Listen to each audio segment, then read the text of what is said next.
यज्जाग्रतो दूरमुदेति देवं तदुसुप्तस्य तथैवेति दूरंगमं ज्योतिषां ज्योतिरेकं तन्मे मनः शिवसंकल्पस्तु तन्मे मनः शिवसंकल्पमस्तु। ओम शांति शांति शांति।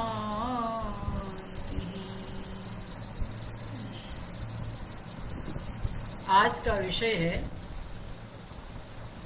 ईश्वर निर्विकार है।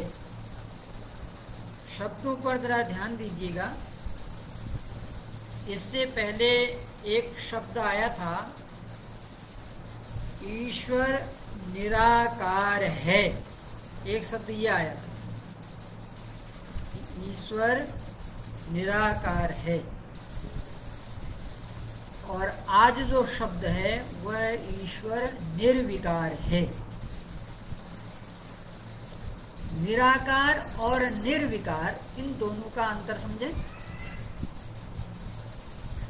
जब ईश्वर निराकार हुआ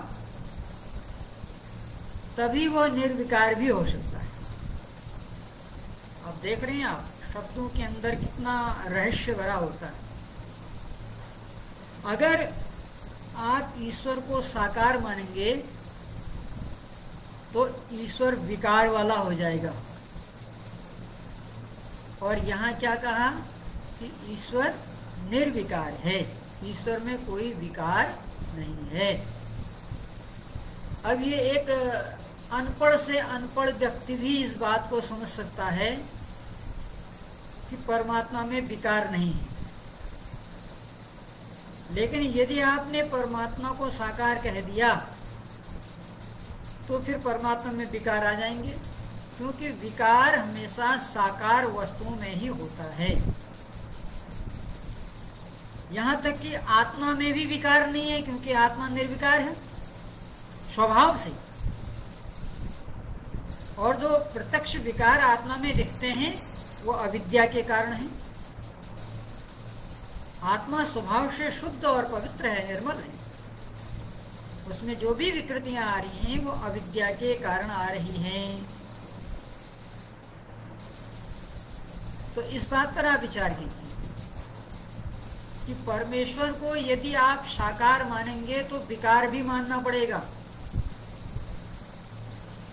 और यदि आप विकार रहित परमेश्वर को कहेंगे तो निर्विकार हो गया, जो हम भी कहते हैं। यहाँ बहुत बड़े शास्त्रों की जरूरत नहीं है कि गीता में क्या लिखा है, रामायण में क्या लिखा है, वेद में क्या लिखा है, उपनिषद में क्या लिखा है। ये तो एक व्यवहार की बात है। व्यवहार में आप देखिए, यदि आपने थोड़ी बहुत भी विज्ञान पढ़ा हो, कक्षा 8 तक भी यदि आपने साइंस पढ़ा हो, तो आप विकार और निर्विकार का अर्थ समझ सकते हैं। जो विकारों से युक्त हो उसे विकार कहते हैं। तो क्या परमात्मा में कोई विकार है? नहीं। यदि परमात्मा में विकार होते तो कौन उसकी उपासना करता? अगर परमात्मा में विकार नहीं है, वो निर्विकार है, तो इसका अर्थ ये हो गया कि परमात्मा साकार नहीं है। ये तो मैंने एक आपको जनरल बात कही। अब आगे बढ़ते हैं। विकार का अर्थ होता है परिवर्तन। विकार शब्द शास्त्र का है, शास्त्रीय भाषा में देखेंगे। वैसे जनश्रुति या लोक भाषा में विकार का अर्थ बहुत अच्छा नहीं मानते, कहते हैं इसमें बड़े विकार हैं। लेकिन शास्त्र में विकार शब्द बड़ा दमदार है। तो विकार दो प्रकार के होते हैं और दोनों प्रकार के विकार परमात्मा में नहीं है, इसलिए परमात्मा निराकार है। अभी विचार करते हैं कि दो प्रकार के विकार कौन हैं। पहला विकार साकार पदार्थों में होता है। जैसे कुल विकार शास्त्रों में 6 माने गए। कितने माने गए हैं? 6 विकार। पैदा होना, बढ़ना, रुक जाना, परिवर्तन, बदलना, घटना और नष्ट होना, ये 6 विकार भौतिक पदार्थों में। किसी भी भौतिक पदार्थ को आप ले लीजिए, उसमें मनुष्य का शरीर भी आ जाता है, क्योंकि मनुष्य की आत्मा और मनुष्य का शरीर 2 चीजें हैं। तो जो आत्मा है वो तो निर्विकारी है, लेकिन शरीर में विकार है। देखो शरीर में कैसे विकार हैं। पैदा होना, शरीर पैदा होता है, ये पहला विकार हो गया। विकार माने परिवर्तन, यहाँ विकार का अर्थ परिवर्तन है। संसार का कोई भी पदार्थ का अस्तित्व कभी समाप्त नहीं होता है, उसकी सत्ता बदलती रहती है। अब उदाहरण के लिए मैंने आपको मानव शरीर का उदाहरण दिया। पहले ये जन्म लेता है, पैदा हुआ, जायते, पहला परिवर्तन हुआ। दूसरा विकार या दूसरा परिवर्तन क्या हो गया? वर्धते, बच्चा पैदा होते ही बढ़ना शुरू करता है। वो साल भर में एकदम थोड़ी चलने लग जाता है, तो पैदा होते ही चलने की ओर अग्रसर हो जाता है। हाथ हिलाना, पाँव हिलाना, सिर हिलाना, उसका मुस्कुराना, उसका रोना, उसका करवटें बदलना, ये प्रत्येक क्रिया यह सिद्ध कर रही है कि वो बढ़ रहा है, ग्रोथ कर रहा है। तो पहला परिवर्तन पैदा होना, दूसरा परिवर्तन बढ़ना, तीसरा परिवर्तन रुकना। शरीर की लंबाई एक सीमा तक जाती है, ज़्यादा से ज़्यादा 6 फीट, 6.25 फीट, इससे लंबा कोई व्यक्ति नहीं होता है। या कोई विश्व में अपवाद रूप में 7 फीट हो जाए, बस यहाँ जाते जाते मनुष्य रुक जाएगा। ये तीसरा परिवर्तन है उसका, ठीक है, रुकना।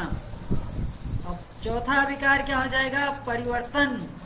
अब रुकने के बाद उसमें परिवर्तन क्या होता है? आगे बदलावट क्या आती है? उसमें बदलावट ये आती है कि काले बाल श्वेत होने लगते हैं। आ गया शरीर में, ये उसका जो है चौथा परिवर्तन होता है। कमर झुकने लगती है, ठीक है, दांत गिरने लगते हैं, ये परिवर्तन है उसका। 5वां परिवर्तन घटना। अब वो धीरे धीरे घटता है। जिसकी लंबाई जवानी में जितनी थी, बुढ़ापे में वो उतनी नहीं रह जाती, वो कुछ न कुछ घट जाएगी, क्योंकि परिवर्तन का क्रम है। और इसमें के बाद केवल शरीर ही नहीं घटता, विचार भी घटने लगते हैं। बोलना कम, देखना कम, सुनना कम, भोगों को भोगना कम, मिलना जुलना कम, खाना पीना कम, ये सब विकार है। ये 5वां परिवर्तन है शरीर में। और छठा परिवर्तन क्या है? मृत्यते, वह मर जाता है। ये भी एक परिवर्तन है, लेकिन मरने के बाद उस शरीर की सत्ता खत्म नहीं होती है, वह फिर परिवर्तित होता है। अग्नि, वायु, जल इत्यादि 5 तत्वों में परिवर्तित हो जाता है। 5 तत्व फिर तन मात्राओं में परिवर्तित हो जाते हैं। इस तरह अपने कारण रूप में ये द्रव्य चले जाते हैं, लेकिन इनका अस्तित्व समाप्त नहीं होता। तो पहला विकार होता है भौतिक पदार्थों में 6 प्रकार का। तो ईश्वर ऐसा है नहीं, इसलिए ईश्वर में ये एक भी प्रकार का परिवर्तन नहीं होता, क्योंकि ईश्वर निराकार है। निराकार होने से वह निर्विकार है। पहला परिवर्तन ये आपके समझ में आ गया होगा। अब देखते हैं दूसरा परिवर्तन क्या होता है। मतलब जिन चीजों में परिवर्तन हो वो निर्विकार नहीं हो सकते। अब ये संसार के जितने भी पदार्थ हैं, है ना, पेड़ पौधे, कुर्सी, मकान, छाता, दुकान, ये जितने भी पदार्थ आप देख रहे हैं, नदियां, पर्वत, पठार, ये सब विकारवान हैं। इसका जो शुद्ध शब्द है संस्कृत में, वैदिक वांग्मय में, वह है विकृति। विकृति का ही अर्थ जो है अपने आर्य भाषा में विकार हो गया। मूल शब्द विकृति है, विकृति से विकार बन गया, ठीक है। संस्कृत में विकृति है और हिंदी में विकार हो गया। और मूल चीज क्या है? वो प्रकृति है। प्रकृति में कभी विकार नहीं होता है, विकार हमेशा विकृति में होता है। आया समझ में आपकी? तो जैसे ही भौतिक पदार्थों में विकार नहीं होता, ऐसे ही आत्मा में भी विकार नहीं होता। वो संयोगजन्य विकार जो होता है उसकी चर्चा हम आगे करेंगे, लेकिन मूलतः स्वभावतः आत्मा भी निर्विकारी है और प्रकृति भी निर्विकारी है। प्रकृति किसे कहते हैं? अब यहाँ थोड़ा ध्यान दीजिएगा। जन सामान्य शास्त्रों से अनभिज्ञ लोग प्रकृति किसे कहते हैं? पेड़ पौधे, नदी नाले, पशु पक्षी, खेत मैदान, पठार पर्वत जंगल, ये जो भी सारा जगत हमको दिखाई दे रहा है ना, भौतिक जगत, इसको जन सामान्य में लोग प्रकृति कहते हैं। लेकिन शास्त्र की भाषा में ये प्रकृति नहीं है, ये विकृति है। प्रकृति कहते हैं सत रज तम। ये जो तीन मूल तत्व हैं ये निर्विकारी हैं। इनका जो संघात है, सत रज तम का जो संघात है, उसका नाम प्रकृति है। और ये प्रकृति भी निर्विकार है। जैसे परमात्मा निर्विकार है, जैसे जीवात्मा निर्विकार है, वैसे मूल प्रकृति भी निर्विकार है। इसी प्रकृति से परमात्मा विकृति करता है। फिर यहाँ अर्थ हो जाएगा विशेष रचना, विशेष पदार्थों को बना रहा है। तो ये जिसे हम लोग साधारण लोग जन सामान्य की भाषा में प्रकृति कह रहे हैं, ये प्रकृति नहीं है, ये विकृति है। तो ये जो विकृति है इसी में परिवर्तन होता है। जो मूल सतरजतम है उसमें कोई परिवर्तन नहीं होता है। जब सृष्टि बनती है तो सृष्टि बनने में जो इलेक्ट्रॉन न्यूट्रॉन प्रोटॉन है ये 100% काम नहीं आते। 100% इलेक्ट्रॉन खर्च नहीं होता है सृष्टि बनाने में, 100% न्यूट्रॉन खर्च नहीं होता, 100% प्रोटॉन सृष्टि बनाने में खर्च नहीं होता, क्योंकि इसको बनाने वाला परमात्मा है। तो परमात्मा उतना ही इलेक्ट्रॉन लेता है, उतना ही न्यूट्रॉन लेता है, उतना ही प्रोटॉन लेता है। वेद की भाषा में उतना ही सत, उतना ही रज और उतना ही तम लेगा, जितने से बड़े आराम से हमारी सृष्टि बन सकती है। इस बात को समझने के लिए हमने ये शास्त्रों का आपके सामने उदाहरण रखा, विकृति। तो पहला परिवर्तन क्या हुआ? भौतिक पदार्थों में जो विकार हैं ये पहला परिवर्तन है। तो परमात्मा भौतिक है नहीं, परमात्मा अभौतिक है, इसलिए ईश्वर निर्विकार है। अब दूसरा परिवर्तन देखो। दूसरा परिवर्तन होता है चेतन जीवात्माओं में। चेतन परमात्मा भी है और चेतन जीवात्मा भी है। इस विषय पर मैं पीछे वीडियो बना चुका हूँ, वीडियो संख्या 2, वहाँ होगा ईश्वर चेतन है। तो चेतन का अर्थ होता है ज्ञान विज्ञान से युक्त गतिमान। तो परमात्मा भी ज्ञान विज्ञान से युक्त है, परमात्मा संपूर्ण ज्ञान विज्ञान से युक्त है, वह सर्वज्ञ है। जीवात्मा न्यून ज्ञान विज्ञान से युक्त है, इसलिए वह अल्पज्ञ है, परंतु ज्ञान विज्ञान उसमें भी है। तो पहला परिवर्तन विकार भौतिक पदार्थों में, दूसरा विकार चेतन जीवात्माओं में। अब चेतन जीवात्माओं में क्या विकार होता है ये देखिए। चेतन जीवात्माओं में विकार होता है ज्ञान का बढ़ना, ज्ञान का घटना, इच्छा, राग, द्वेष, काम, क्रोध, लोभ, मोह, अहंकार, ये चेतन जीवात्माओं के विकार हैं। परंतु ये विकार परमात्मा में नहीं है। परमात्मा में राग नहीं है, परमात्मा में द्वेष नहीं है, परमात्मा के ज्ञान की वृद्धि नहीं होती है, क्योंकि उसका ज्ञान पूर्ण है। ज्ञान में वृद्धि और ह्रास उसी का होता है जिसके पास अल्प ज्ञान हो। तो जीवात्मा अल्प ज्ञान वाला है, यह नए नए ज्ञान को बढ़ाते रहता है और जो पीछे का ज्ञान है उसको भूलता भी जाता है।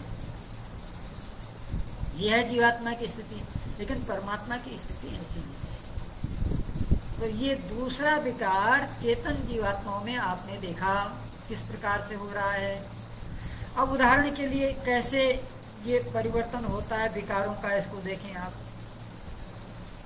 किसी ने आपको शुद्ध मिष्ठान खाने को दिया, मिठाई खाने को दिया, बर्फी खाने को दी, शुद्ध मेवा की बर्फी, खोया की बर्फी आपको खाने को दी और कहा इसको खाइए, ये शुद्ध दूध की बर्फी है, इसको खाने से शक्ति बढ़ती है शरीर के अंदर।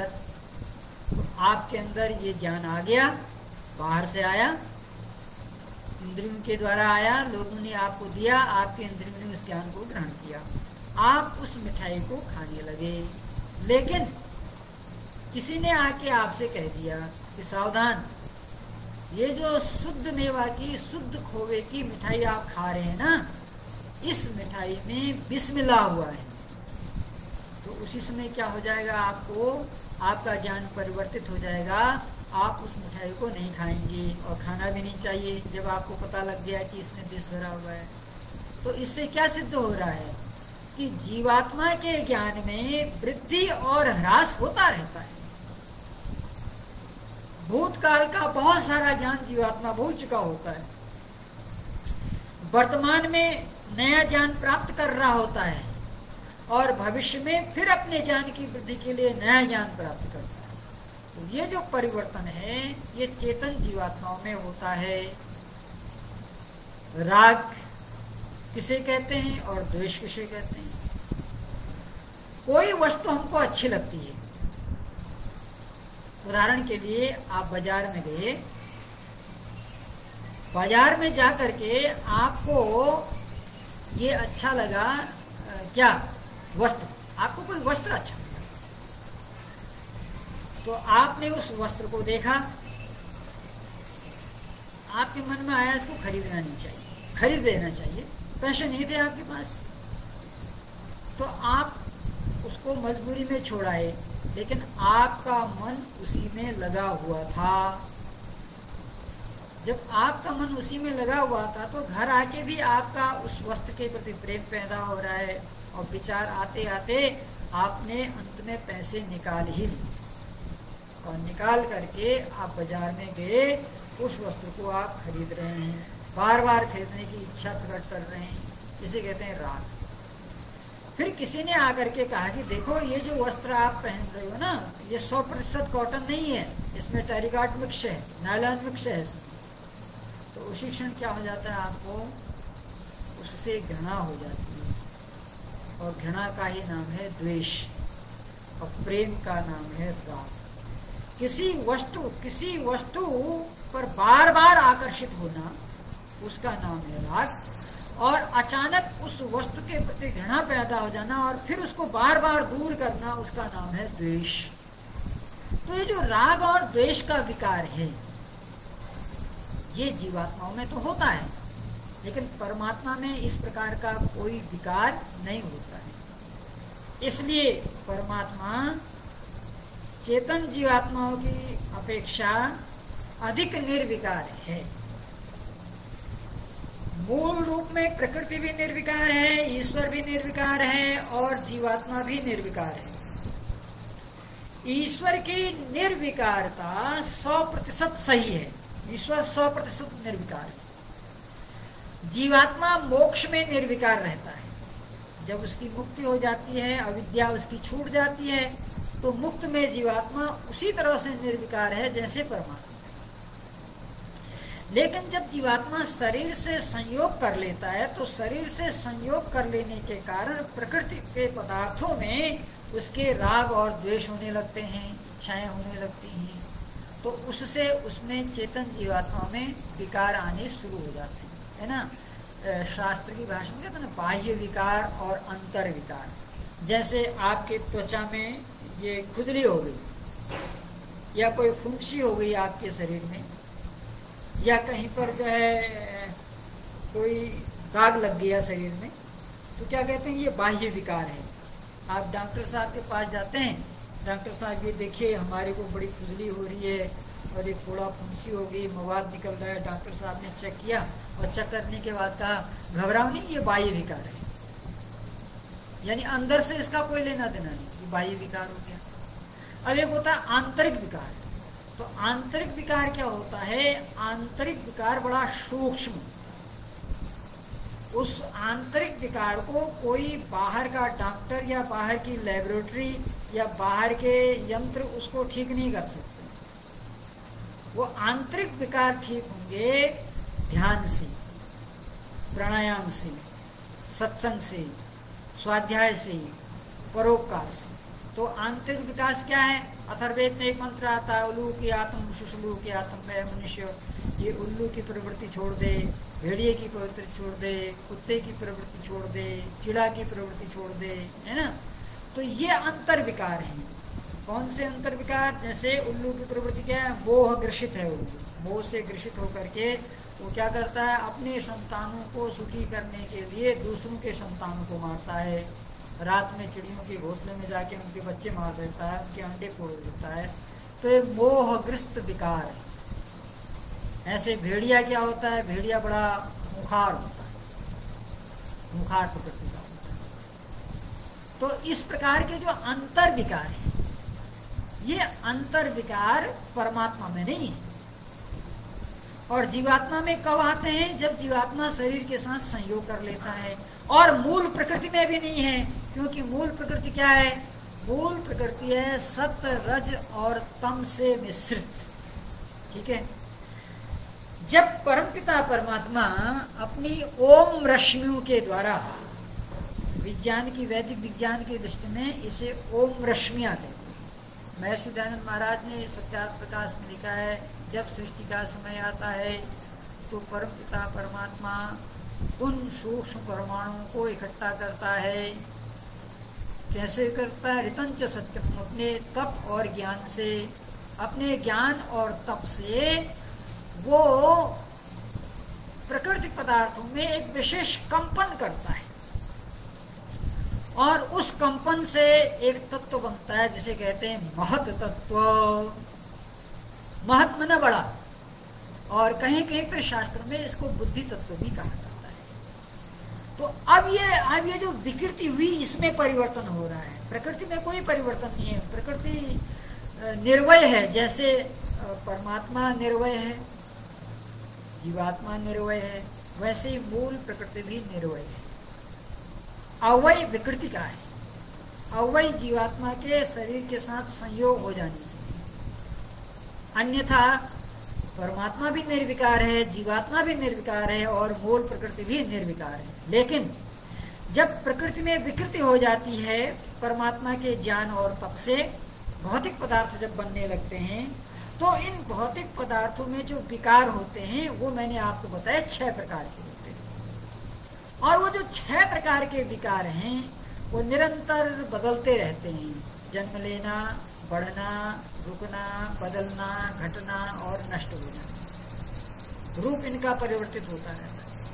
तो जो 6 विकार आप प्रकृति के अंदर देख रहे हैं, ये 6 विकार परमपिता परमात्मा में नहीं है, इसलिए ईश्वर को निर्विकार कहा। आगे जीवात्माओं के अंदर जो विकार हैं, संयोगजन्य विकार, और वो जन्म जन्मांतरों से हैं। जब तक मुक्ति नहीं होगी तब तक ये विकार जन्म जन्मांतरों के होंगे, जिसे योग दर्शन में कर्माशय कहा गया है।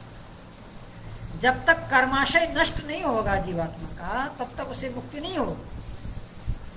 और कर्माशय के होते ही विकार प्रारंभ हो जाते हैं। तो कर्माशय कैसे बनते हैं? जो हमारे क्रियमाण कर्म हैं, संचित कर्म हैं, प्रारब्ध कर्म हैं, इन सारे कर्मों का जो खाता होता है वो मृत्यु के समय, यानी पिछले शरीर को छोड़ते समय नए शरीर में जाने के लिए तैयार हो जाते हैं। वही कर्माशय दूसरे शरीर में जाते हैं, और वही कर्माशय विकार कहते हैं। वो मैंने आपको बताया, काम, क्रोध, लोभ, मोह, मद, मात्सल्य, ईर्ष्या, द्वेष इत्यादि अनंत विकार होंगे, क्योंकि अनंत कर्म करता है जीवात्मा भी, इसलिए अनंत विकार हो सकते हैं। लेकिन जो मुख्य मुख्य विकार हैं वो मैंने आपके सामने प्रस्तुत किए। इन विकारों के कारण भी परमात्मा इनसे रहित है, और परमात्मा इनसे रहित है, इसलिए हम परमात्मा को क्या कहते हैं कि ईश्वर निर्विकार है। इतना स्पष्ट होने के बाद भी अगर लोग कहते हैं कि ईश्वर साकार है, तो ये क्या है? उनकी हठ धर्मिता है, ये उनकी हठवादिता है। और ये क्या है, मूल शास्त्र की भाषा में कहेंगे तो अविद्या ही।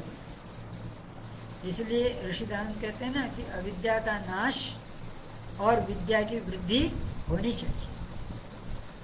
तो इस प्रकार के जो विकार हैं, विकारों से जो ग्रस्त है वो कौन है? एक तो भौतिक पदार्थ हैं और दूसरे वो जो चेतन जीवात्मा जिनका संयोग हुआ है प्रकृति से, जो संसार में आकर के नाना प्रकार के कर्मों को कर रहे हैं और उन कर्मों को करने के बाद जब उनके फल उनको मिलते हैं तो वो फल परिणाम के रूप में अनेक प्रकार के विकार लाते हैं। उन विकारों से युक्त होता है, उसमें ज्ञान भी आता है, ज्ञान भी जीवात्मा का घटता बढ़ता है। अब यहाँ पर एक विचार ये पैदा होता है कि भाई जब जीवात्मा कोई पाप करता है तो उस समय परमात्मा को ज्ञान हो जाता है कि जीवात्मा ने पाप किया, ये बात सही है, हो जाता है। तब परमात्मा के ज्ञान में भी तो वृद्धि हो गई, और जब परमात्मा के ज्ञान में वृद्धि हो गई तो परमात्मा भी विकारी हो गया। कहते हैं नहीं, ऐसा नहीं। ऐसा क्यों नहीं है भाई, उसको सिद्ध कीजिए। तो शास्त्र कह रहे हैं कि देखो जीवात्मा की कितनी क्षमता है, जीवात्मा क्या कर सकता है, उसे खुद जीवात्मा नहीं जानता, लेकिन परमात्मा जानता। हाँ, जीवात्मा अब आगे क्या करेगा इसको परमात्मा नहीं जानता, ये बात सही है। लेकिन जब जीवात्मा उसको कर लेता है तो परमात्मा के संज्ञान में आ जाता है, तो उस समय परमात्मा ये नहीं कहता ओ जीवात्मा ऐसा भी कर सकता है क्या। जैसे एक जीवात्मा दूसरे जीवात्मा के लिए इस शब्द का प्रयोग करते हैं, अरे हमें नहीं पता था कि आप ये भी कर लेंगे। ये वाक्य परमात्मा में घटित नहीं होता है। परमात्मा हमारी सारी क्षमताओं को जानता है, बस आगे हम ये क्या करेंगे इसको ईश्वर नहीं जानता है। इसलिए क्योंकि इसमें हमारी स्वतंत्रता है, इसमें हाँ जैसे ही हम कार्य करने के लिए प्रवृत्त हो जाते हैं तो परमात्मा जान जाता है, तो फिर भय शंका लज्जा की भावना पैदा कर देता है कि मत करो ये कार्य अच्छा नहीं है, मत करो ये कार्य अच्छा है, ये भी परमात्मा दे देता है। इसलिए परमात्मा के ज्ञान में वृद्धि तो नहीं होती है, लेकिन परमात्मा के ज्ञान में आवृत्ति होती है। जैसे जीवात्मा ने कोई काम कर लिया, परमात्मा हाँ हाँ कर लिया, ऐसा, इसे पुनरावृत्ति भी नहीं कहते हैं, इसे आवृत्ति कहते हैं। तो जीवात्माओं के ज्ञान में पुनरावृत्ति होती है, जीवात्माओं का ज्ञान घटता और बढ़ता है। परमात्मा का ज्ञान न तो घटता है न बढ़ता है, क्योंकि वह पूर्ण है। ओम पूर्णमदः पूर्णमिदं पूर्णात् पूर्णमुदच्यते पूर्णस्य पूर्णमादाय पूर्णमेवावशिष्यते। इसलिए परमात्मा के ज्ञान में वृद्धि नहीं होती है, क्या होती है, आवृत्ति होती है। तो आवृत्ति को विकार नहीं कहते। आवृत्ति नहीं होगी तो परमात्मा हमको कर्मों का फल कैसे देगा। कर्म फल देने के लिए आवृत्ति होगी, और जब जब सृष्टि हो, जब जब नई सृष्टि बनती है तो ईश्वर का ज्ञान फिर आवृत्त होता है, वही हमको प्राप्त होता है। यथा पूर्वम अकल्पयत, जो सूर्य और चंद्रमा पिछले सृष्टि में थे वही इस सृष्टि में भी है। ऐसा थोड़ी है कि परमात्मा ने पिछले सृष्टि में सूर्य अलग से बनाया था और इस सृष्टि में फिर अलग बनाएगा, तो फिर परमात्मा का ज्ञान खंडित हो जाएगा। परमात्मा का ज्ञान अखंड है। हालांकि रामचरितमानस का अखंड पाठ लोग करते हैं, मगर वो 7 खंडों में है, तो अखंड शब्द केवल परमात्मा के लिए ही प्रयोग में होता है। तो परमात्मा अखंड है, उसका ज्ञान खंडित नहीं होता। खंडित न होने के कारण परमात्मा निर्विकार है। तो आज हमने ईश्वर के निर्विकार गुण के बारे में ये जानने का प्रयास किया कि भौतिक वस्तुओं में जो विकार होते हैं और शरीर से युक्त जीवात्माओं में, चेतन जीवात्माओं में जो विकार होते हैं, वो विकार परमपिता परमात्मा में न कभी थे, न हैं, न कभी होंगे। इसलिए वेदों के अंदर परमात्मा के लिए शब्द आया ईश्वर निराकार है। तो इस प्रकार ईश्वर सच्चिदानंद स्वरूप, निराकार, सर्वशक्तिमान, दयालु, अजन्मा, अनंत और निर्विकार, इतने ईश्वर के गुणों की चर्चा मैंने आपके समक्ष की है।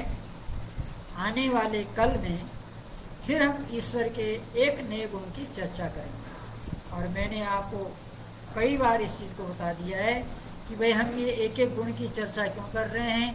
तो इसका सीधा सा उत्तर है कि जितना जितना हम परमात्मा के गुणों का चिंतन करेंगे उतना उतना हमारा परमात्मा के प्रति प्रेम बढ़ता जाएगा।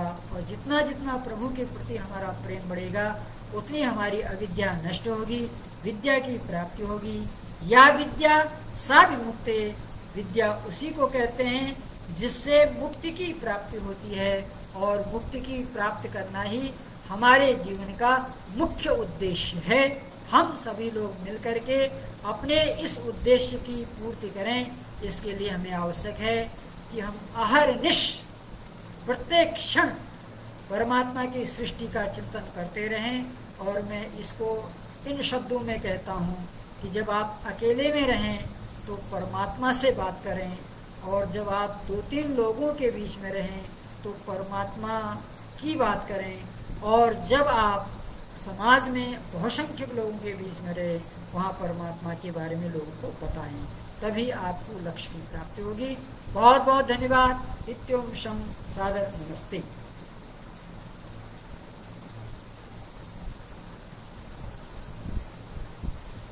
अनामिका की मम्मी का फोन आया क्या?